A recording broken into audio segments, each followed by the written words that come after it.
अध्यक्षज्यू महाधिवेशनको दिन त बढाबढी गर्यो थुप्रिन थाल्यो हैन के भन्नुहुन्छ फरक मत भनेर त्यस्तो विवाद हुने खालको एउटा पनि छैन। तपाईहरु कोही भ्रममा नपर्नु होला। दस्तावेजलाई परिमार्जित गर्न सहयोग पुग्ने ढङ्गले राख्नु भएको छ सबै कमिटीहरुले।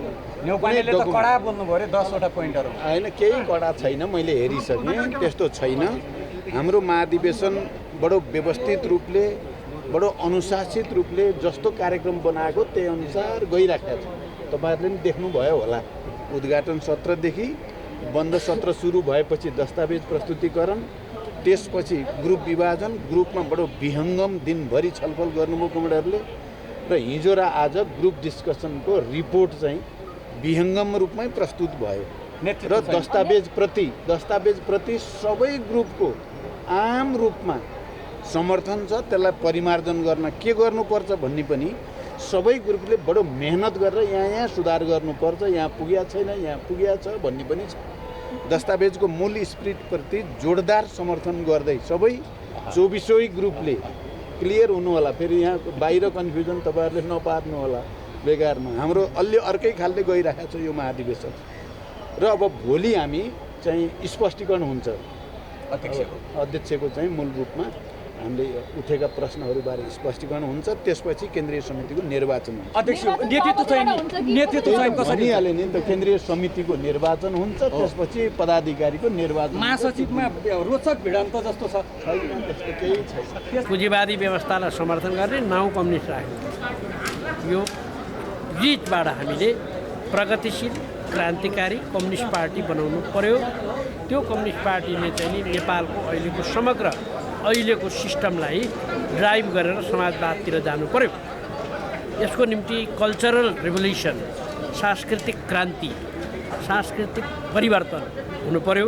प्रत्येक नेता एवं कार्यकर्ताले पुँजीवादी संस्कार, सामन्तवादी संस्कार र सोचबाट परिवर्तित भएर क्रान्तिकारी परिवर्तनको निम्ति त्यही अनुसारको काम अगाडि बढाउनु पर्यो भन्नेमा नै सबभन्दा बढीको फोकस छ। यसको भाषा फरक छ, शब्द फरक छ, सेन्टेन्स फरक छ, तर जिस्ट कुरा चाहिँ अहिलेको यो पार्टीलाई कमरेड प्रचण्डले सांस्कृतिक रूपान्तरणसहित हाँक्नु पर्यो भन्ने नै छ। तपाईँ जुन समूहमा हुनुहुन्छ त्यहाँ चाहिँ अलिअलि बौद्धिक वर्ग अलि त्यसमा हुनुहुन्छ, त्यहाँ चाहिँ खास के कुरा छ? त्यहाँबाट एउटा के निष्कर्ष केही निस्केछ? निष्कर्ष निस्केको छ नि। त्यहाँबाट चाहिँ नि अहिलेको हाम्रो जल्दो बल्दो कुराहरूमा पनि कुरा भएको छ, विधानको कुरा पनि भएको छ। विधानमा पनि अहिले बहुपदीय कुरा छ नि। यसपालि हामीले बहुपदीय बनाउने प्रस्ताव आएको छ। अध्यक्ष, उपाध्यक्ष, महासचिव, उपाध्यक्ष नि 6 वटा 7 वटा, त्यसपछि चाहिँ नि सचिवहरू यस्तो छ नि। यो चाहिँ गर्नु पनि उपयुक्त होइन भन्ने, यो पनि संशोधनवादी कुरा हो। यो नि पद मिलाउने कुरा हो, यो पद व्यवस्थापन गर्ने कुरा हो। कम्युनिस्ट पार्टीमा त पोलिट ब्युरो हुन्छ, स्ट्यान्डिङ कमिटी हुन्छ, महासचिव वा अध्यक्ष हुन्छ। यो नै प्रक्रिया थियो। त्यस कारणले यस प्रकारले जानुपर्छ भन्ने एउटा त्यो सङ्गठनात्मक पद्धतिको कुरामा छ। अर्को राजनैतिक प्रतिवेदनको रूपमा चाहिँ अहिले जुन हाम्रो समाजको बनोट छ, मध्यमवर्गीय परिवारहरू हामी धेरै छ। निम्न सर्वहारा भनेको चाहिँ अहिले त्यो शब्दमा छ, सर्वहाराको सङ्ख्याभन्दा मध्यमवर्गीय सङ्ख्या बढी छ। अनि अर्को सामन्त र पुँजीपति वर्गहरू पनि छन्। त्यसको बारेमा हामीले प्रष्ट रूपमा भनेका छौँ। मध्यम वर्गलाई कम्युनिस्टमा ढाल्नको निम्ति, कम्युनिस्ट चरित्र बनाउनको निम्ति कसरी काम गर्न सकिन्छ भन्ने कुरामा बढी जोड दिएका छौँ। दोस्रो तेस्रो कुरा चाहिँ नि हामीले अहिलेको जल्दो बल्दो कुराहरू गरेका छौँ। जल्दो बल्दो कुरामा चाहिँ एमसिसीको कुरा पनि छ। एमसिसीलाई अहिले जस्तो प्रकारको एमसिसीको एग्रिमेन्ट छ, त्यो एग्रिमेन्टलाई पास गर्न हुन्न र यसलाई चाहिँ नि राष्ट्र र जनताको हित हुने गरी बिना शर्तमा अनुदानको हैसियतमा अमेरिकाले अहिले पनि त दिइराखेको छ सुविधा, विभिन्न प्रकारको चाहिँ नि अनुदानहरू। त्यस प्रकारले अनुदान लिने गरी मात्रै एमसिसी स्वीकार गर्न सकिन्छ, अन्यथा एमसिसी स्वीकार गर्न सकिन्न भन्ने नै छ। अब शिक्षाको बारेमा हाम्रो जोडदार माग के छ भने दोहोरो शिक्षा प्रणाली भयो। गरिबका छोरा एक ठाउँमा पढ्ने, शोषक र सामन्तका छोरा अर्को ठाउँमा पढ्ने, जर्नेलको छोरो एक ठाउँमा पढ्ने, सिपाहीको छोरो अर्को ठाउँमा पढ्ने। यसबाट सधैँ सिपाहीको छोरो सिपाही नै भइरहने, जर्नेलको छोरो सधैँ जर्नेलै भइरहने। यो बेठिक भएको हुनाले शिक्षा अनिवार्य र समान स्तरमा हुनुपर्छ। अर्को सरकारी स्कुलमा चाहिँ पार्टीका मान्छेहरूले त्यसको अर्थ के छ भने सरकारी स्कुलमा पढाउनुपर्छ भन्ने धेरैबाट आयो।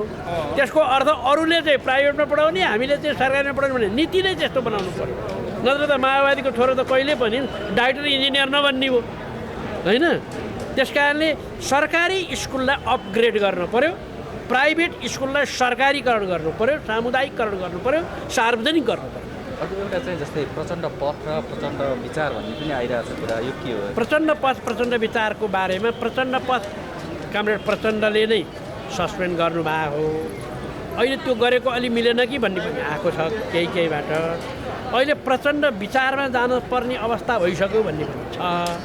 अहिले प्रचण्डको चाहिँ नि युग हो यो चाहिँ नि 15-20 वर्ष यो बेलादेखि 62-63देखि अहिलेसम्म र जनयुद्ध कालमा पनि प्रचण्डले नै यो देशको चाहिँ नि राजनीतिलाई यताबाट उता गरिराख्नु भएको छ, वहीँ वरिपरि घुमिराखेको छ। त्यस कारणले यो प्रचण्ड युग हो भन्नुपर्छ भन्ने पनि कुरो आएको छ। यस सम्बन्धमा पार्टीभित्र अथवा महाधिवेशनमा व्यापक छलफल हुन बाँकी छ, भइसकेको छैन। अन्त्यमा चाहिँ जस्तै अब निर्वाचन प्रक्रिया चाहिँ कहिलेदेखि अगाडि बढ्ने के हो? अब आजभरिमा यही हुन्छ। यसलाई भोलिबाट चाहिँ विधान पास भइसकेपछि, विधान पनि पास हुनुपर्छ, विधान पास भइसकेपछि निर्वाचन प्रक्रिया सुरु हुन्छ। निर्वाचन प्रक्रिया अधिकांश सबै पद यीबाट नै निर्वाचित हुनुपर्छ भन्ने माग आइराखेको छ। तर अहिलेको प्रस्तावित विधानमा चाहिँ के छ भने केन्द्रीय समितिले पदाधिकारी चयन गर्ने, महाधिवेशनले अध्यक्ष चयन गर्ने र केन्द्रीय समिति चयन गर्ने भन्ने मात्रै छ। अब विधान भोलि कसरी पास हुन्छ त्यसअनुसार चाहिँ यहीँबाट पदाधिकारीहरू सबै निर्वाचित हुने वा केन्द्रीय समितिले पछि गर्ने भन्ने कुरा विधान पास भएपछि मात्र थाहा हुन्छ। जस्तै अघि हजुरले भन्नुभएको थियो बहुपदीय चाहिँ व्यवस्था नराख्ने जस्तो कुरा पनि यो कुरा पनि उठेको छ। किनभने यसले झन् विकृति ल्याउँछ। यसले खालि नेता व्यवस्थापनका कुरा मात्रै हुन्छ। यो कम्युनिस्ट फिलोसफी अन्तर्गतको कुरा होइन। कम्युनिस्ट फिलोसफी अन्तर्गतको कुरा त केन्द्रीय जनवादिता हो। जनवाद पनि चाहियो, केन्द्रीयता पनि चाहियो। केन्द्रीय जनवादिताबाट सञ्चालन हुनुपर्नेमा त्यसमा हामी अलि टेडिएर गएका छौँ भन्ने कुरा आएको छ। सम्भावना चाहिँ कतिको छ तपाईँले भने जस्तै हुन चाहिँ? मैले भने त्यो भने जस्तो हुन कम्ती सम्भावना छ। यो बहुपदीय नै हुने सम्भावना प्रबल छ। सक्यो।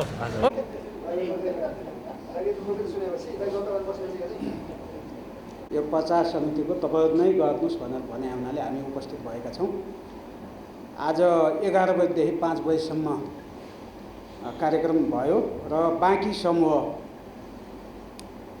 14वटै समूहका 13 जनाले, एउटा सम्पर्क समूहमा 2 समूह थियो, त्यसमा 1 जनाले बोल्नुभयो। गर्दाखेरि 13 समूहले रिपोर्ट आज प्रस्तुत गर्नुभयो। अध्यक्षको प्रतिवेदन, त्यस्तै गरी देवप्रसाद गुरुङबाट प्रस्तुत विधानको मसौदामाथि समूहगत छलफलको निष्कर्ष प्रस्तुत गर्नुभयो। आज सम्पर्क मञ्चको तर्फबाट कृष्ण अधिकारी, सल्लाहकारबाट चित्रबहादुर श्रेष्ठ, कर्णालीबाट गोपाल शर्मा, उपत्यकाबाट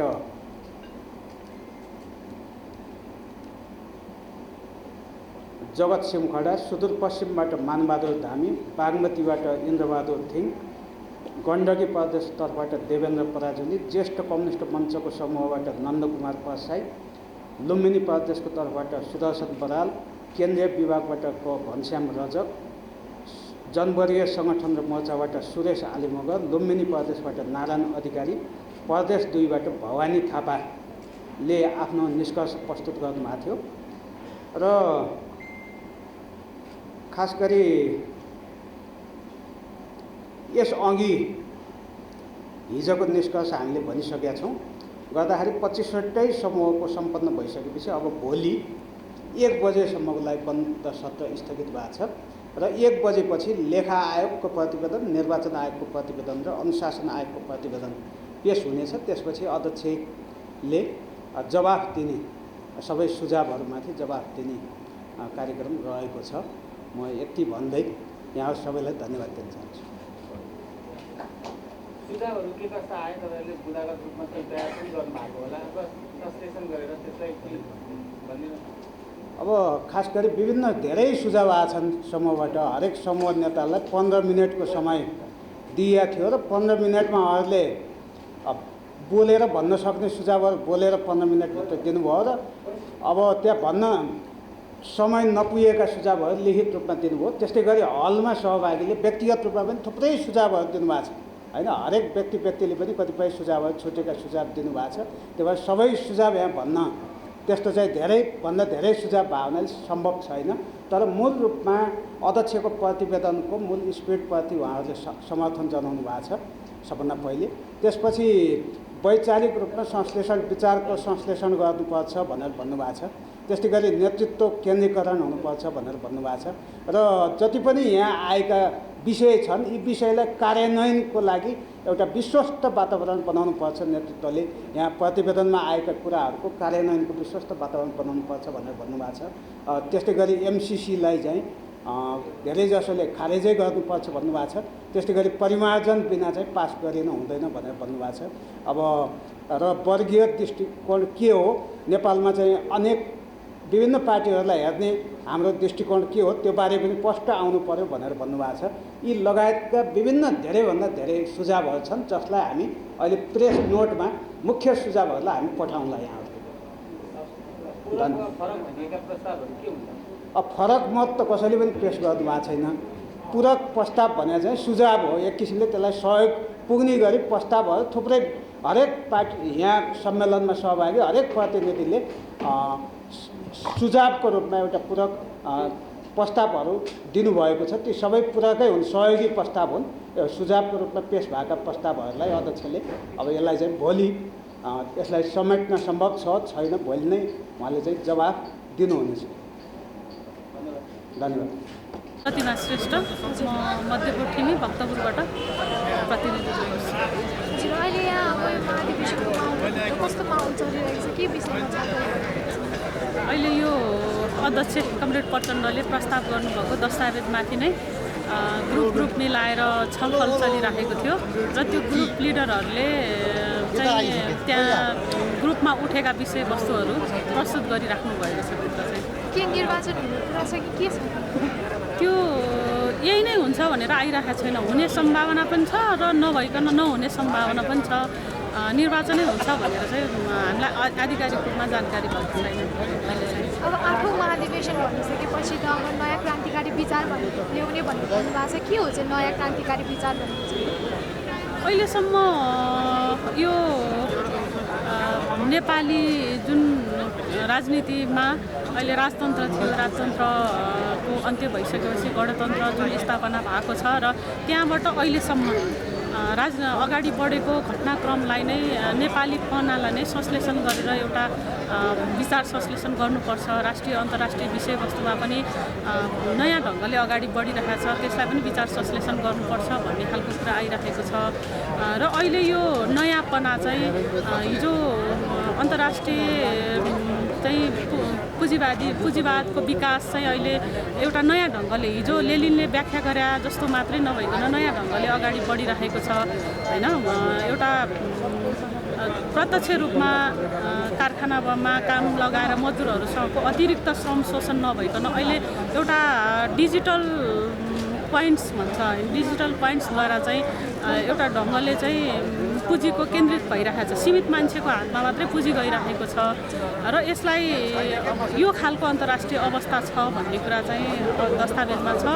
र नयाँ ढङ्गले हामीले अब क्रान्तिबाट हिजोको जस्तो जनयुद्धबाट मात्रै होइन, अहिले हाम्रो नेपालको संविधान जुन बनेको छ प्रगतिशीलै संविधान छ अहिले हेर्दाखेरि अन्य देशहरूमा भन्दा, र यसबाट नै हामीले सुधार गरेर हामी अगाडि जान सक्छौँ भन्ने कुरा नै लगभग दस्तावेजमा त्यो छ।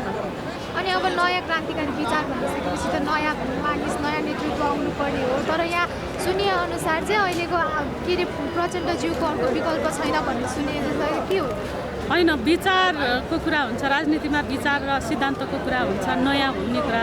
अब त्यो नेतृत्व नयाँ हुने पनि हुनसक्छ र त्यही नेतृत्वले नयाँ विचारद्वारा गाइड गर्न पनि सक्छ। त्यस कारणले अहिले चाहिँ अध्यक्ष प्रचण्ड नै हो, उहाँको विकल्पमा अहिले नेतृत्व अर्को आइसक्नु भएको छैन। के त सक्षम पार्टीमा सक्षम नेताहरू छैनन् त? अध्यक्ष सक्षम नेताहरू छन्, तर अध्यक्ष आफै सक्षम हुँदाहुँदै अहिले चाहिँ अरू सक्षम नेताहरूले उहाँ नै सक्षम हुनुहुन्छ, उहाँको विचारद्वारा नै हामी गाइडेड छौँ अहिलेसम्म भन्ने कुरा भनिराख्नु भएको छ। अहिले त्यस्तो खालको विकल्पको रूपमा अध्यक्ष हुने दावेदार कोही पनि हुनुहुन्न। प्रचण्डज्यूले नै नयाँ क्रान्तिकारीको विचार लिएर अगाडि पार्टी बढाउँछ जस्तो लाग्छ त हजुरलाई? अहिलेसम्म हामीलाई त्यो विश्वास छ। मलाई मात्र होइन, आम हाम्रो पार्टीको अहिलेको जुन महाधिवेशनमा आएको प्रतिनिधि र अहिलेसम्म राजनीतिक वृत्तमा चाहिँ प्रचण्ड नै उपयुक्त छ भन्ने कुरा नै विश्वास छ। हामीले पहिलो कुरा प्रतिवेदनमाथि आधारभूत रूपमा प्रतिवेदनले जे दिशा दिन खोजेको त्यो सही छ। त्यसलाई अझ वैज्ञानिक वस्तुवादी बनाउने भनेको व्यवहारमा कार्यान्वयन गरेर हो। हरेक विज्ञानहरूले टेस्ट खोज्छन् होइन, परीक्षणको माग गर्छन्।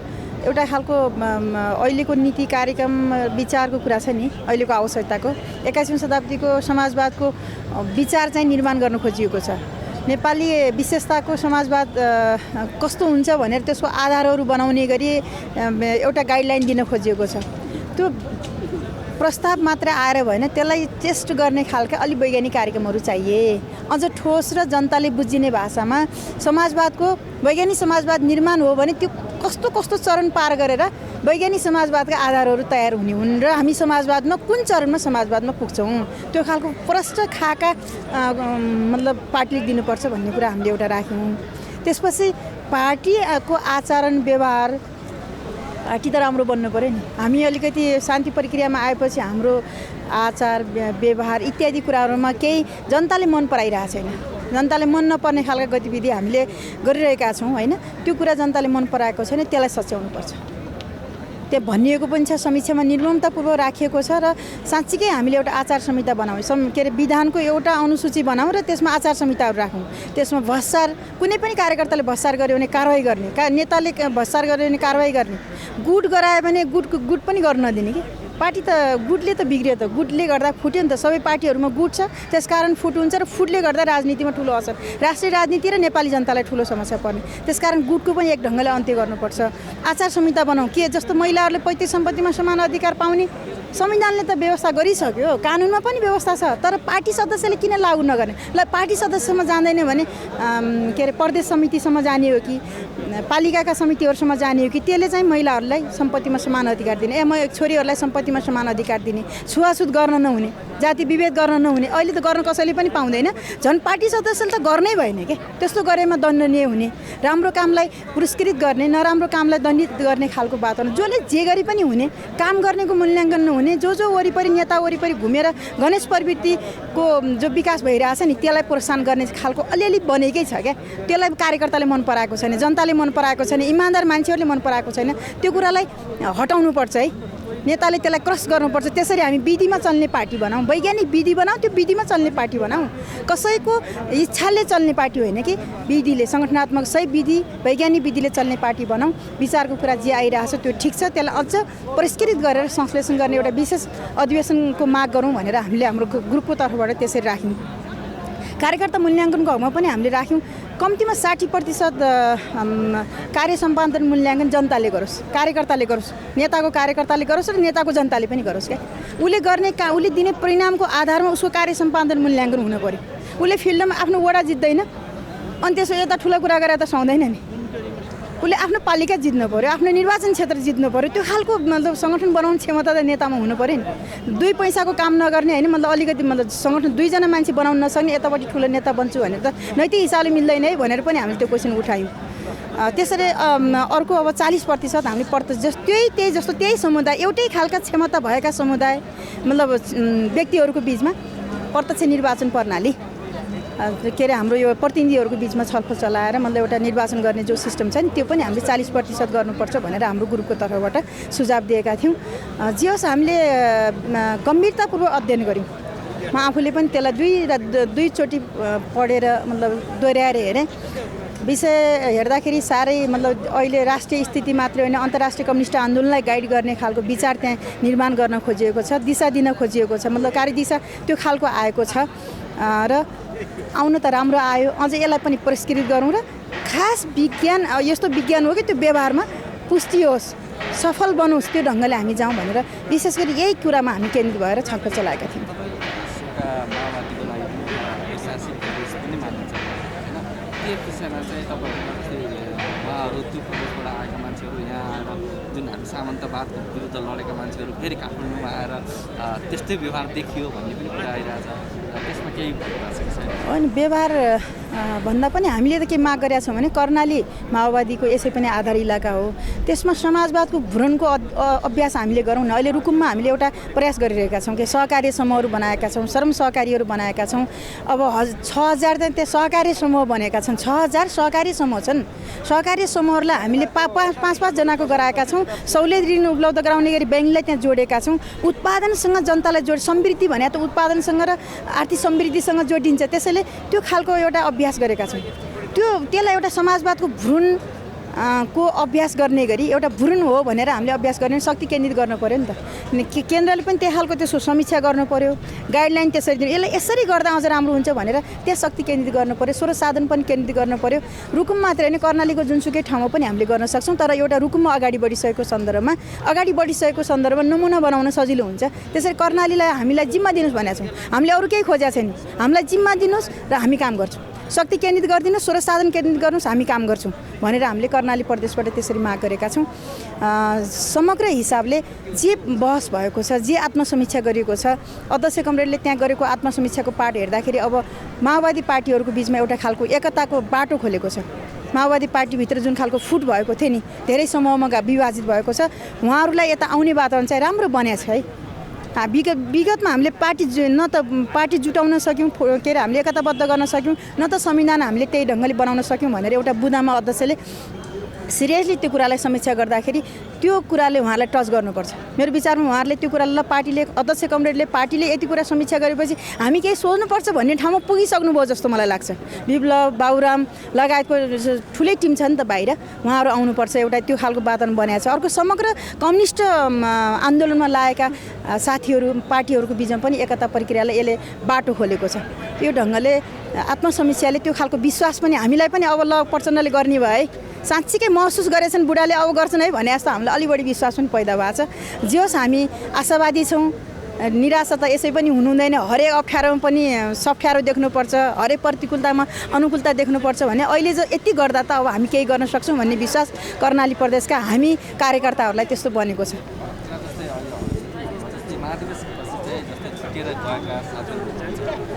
लामो समय योगदान पनि छ माओवादी, उहाँहरू आउने सम्भावना कसरी सम्भव देख्नुहुन्छ? उहाँहरू पनि त्यहाँ गएर के प्रगति गर्नुभएको छ त? उहाँहरूले भनेअनुसार के हुनेछ त? उहाँहरूले पनि सही समीक्षा गरिनु भएको छ नि। हिजो एउटा बादलको टिम आयो, यहाँ बादल लगायत केही मान्छेहरू मात्रै उता जानुभयो, अरू साथीहरू त यहीँ हुनुहुन्छ नि त।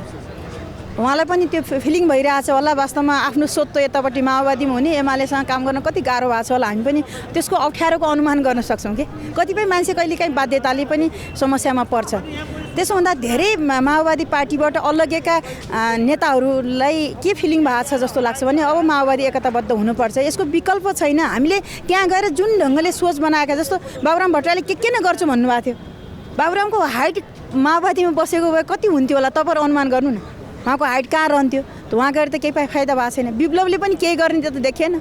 ल क्रान्ति नै गर्छु भनेर त्यही भूमिगतै भइरहेको पनि एक खालको आशा त हुन्थ्यो नि, हामी सबैको एउटा आशा त हुन्थ्यो नि, त्यो पनि देखेन। आएर त एमाले केही कार्यकालमा होइन, केपी ओली प्रधानमन्त्री हुँदै उहाँहरू आएर शान्ति प्रक्रियामा आउनुभयो, उहाँलाई पनि केही लाग्यो होला होइन, यो हुँदैन भनेर उहाँले बेला बेला अभिव्यक्त पनि त गरिरहनु भएको छ विप्लव कमरेडले। त्यसो हिसाबले उहाँहरू पनि एउटा समीक्षा गर्दै हुनुहुन्छ र हामी सबैले समीक्षा गर्दै जाँदाखेरि नयाँ आधारमा नयाँ एकता हुने बाटो चाहिँ यो महाधिवेशनले खोलेको छ। त्यो म प्रष्टैसँग भन्छु, किनभने उहाँहरूको भावना त म पनि बुझ्छु, उहाँहरूसँग सहकार्य त हामीले पनि वर्षौँ गऱ्यौँ नि, त्यो हिसाबले चाहिँ अब एउटा राम्रो वातावरण बनाएको छ भन्ने हाम्रो विश्लेषण हो। हस्, थ्याङ्क यू।